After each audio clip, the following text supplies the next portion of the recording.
Prince Andrew's royal downfall has taken another sharp turn, as reports emerge that he may soon be stripped of his honorary military title of Vice-Admiral, a position he has held with pride for decades. The former Duke of York, already sidelined from public duties due to his association with Jeffrey Epstein, now faces what insiders are calling his final humiliation. The decision, reportedly under serious consideration by senior members of the royal family and the Ministry of Defense, reflects the ongoing efforts to distance the monarchy from controversy. According to palace aides, the discussion about Andrew's titles has been unavoidable since King Charles began reshaping the monarchy under a more modern and accountable image. Andrew's role as Vice-Admiral was granted to him on his 55th birthday in 2015, a recognition of his service in the Royal Navy, where he fought in the Falklands War.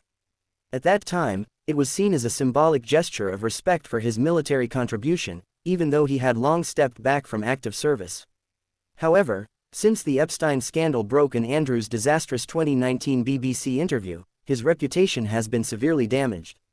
In that interview, Andrew famously claimed he could not sweat, a statement that became a global meme and drew widespread ridicule. His attempt to defend his friendship with Epstein was widely viewed as tone-deaf, resulting in a storm of criticism from the public and the press alike. Shortly after, Queen Elizabeth II reluctantly agreed to strip him of his royal patronages and official duties. He was also forbidden from using the style, His Royal Highness, in any official capacity. Despite these setbacks, Andrew had retained certain military affiliations, including his Vice-Admiral title. Now, even that remaining symbol of honor appears to be under review. Reports from royal insiders suggest that King Charles, though hesitant at first, has grown increasingly firm about removing outdated or inappropriate privileges. The king believes the monarchy's image must remain clean and respectable, said one source close to Buckingham Palace. There is no room for honorary ranks if they reflect poorly on the institution. If confirmed, the move would be one of the most public signs yet that Andrew's rehabilitation within the royal circle is over. Friends of the prince have expressed deep sadness at the development, describing it as a final blow.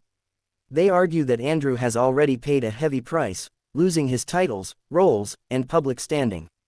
Some have suggested that the continued stripping of honors feels vindictive, particularly since Andrew settled his legal case without admitting guilt.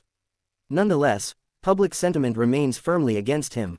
Polls conducted in the UK show that a majority of Britons believe Andrew should never return to royal duties. Many also feel that all his honors should be revoked permanently. The issue has become a delicate balancing act for King Charles, who must weigh family loyalty against the integrity of the crown. Royal commentators say that Charles's approach is pragmatic rather than emotional. He understands that public trust in the monarchy depends on transparency and accountability, said historian Robert Lacey. Andrew's ongoing presence, even symbolically, undermines that effort.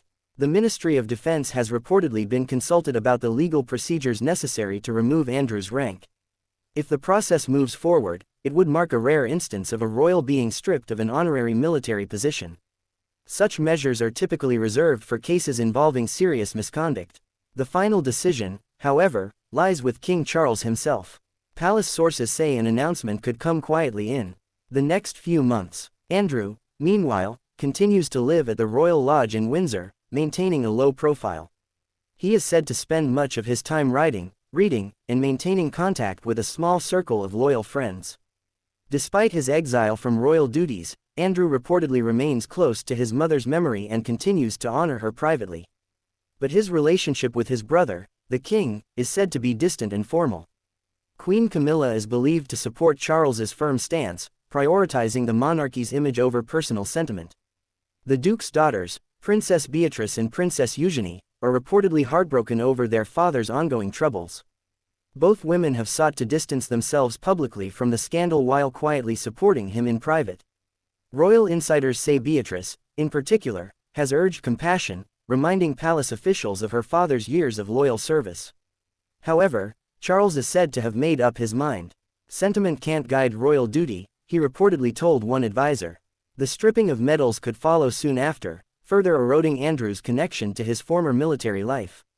Observers note that losing his medals would be deeply symbolic, a complete erasure of the prince's decorated naval past. It's not just about titles or uniforms, said royal expert Katie Nicholl. It's about identity. For Andrew, this is the end of his public identity as a royal officer. The move is also being interpreted as a clear signal to the public that the modern monarchy will not protect those tainted by scandal. It reinforces Charles's broader vision of a slimmed-down royal family, focused solely on service and duty. Public reaction has been mixed. Some feel sympathy for Andrew as a man who has already lost everything. Others say it's long overdue justice for the damage he caused to the monarchy's reputation.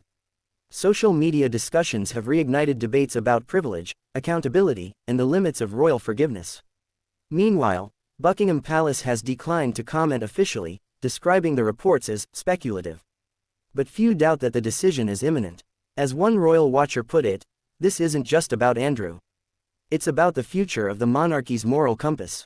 If the decision goes ahead, Andrew's last shred of royal dignity will quietly vanish, ending an era of privilege that began with his birth. For the man once known as the Queen's favorite son, the humiliation could not be more complete.